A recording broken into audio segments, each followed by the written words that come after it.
کئی دنوں تک جاری رہنے والی پیچیدہ سفارتکاری کے بعد ان مذاکرات کا آغاز ہوا ہے۔ دونوں فریقوں کا کہنا ہے کہ وہ معاہدہ چاہتے ہیں، لیکن امریکہ کو ٹھوس ثبوت چاہیے کہ ایران کا جوہری پروگرام اسی مقاصد کے لیے ہے جس کا وہ دعویٰ کر رہا ہے، یعنی پرامن مقاصد کے لیے۔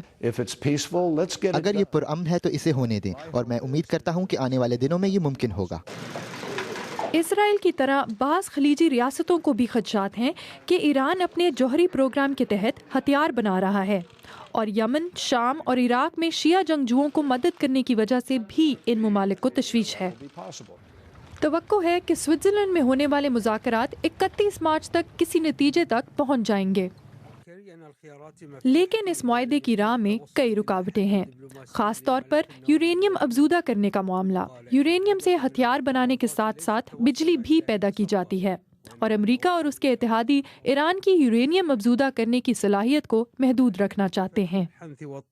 اس بات پر امریکہ اور ایران دونوں کو اندرونی طور پر تنقید کا نشانہ بنایا جا رہا ہے کہ وہ دوسرے کو رعایت دے رہے ہیں۔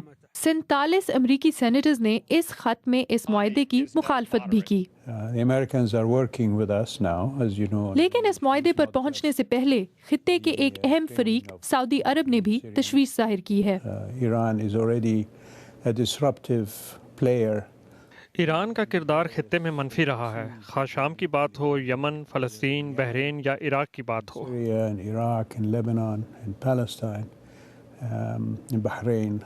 ان کے بقول اس معاہدے کے بعد اور ممالک بھی اٹامک ایندھن بنانے پر مجبور ہو جائیں گے۔ اگرچہ سفارتکاروں کا کہنا ہے کہ آنے والے دنوں میں کسی قسم کے مبہم معاہدے پر پہنچنے کے امکان تو ہیں، لیکن کسی حتمی معاہدے تک پہنچنے میں ابھی بہت وقت لگے گا۔ ایمن خواجہ، BBC نیوز۔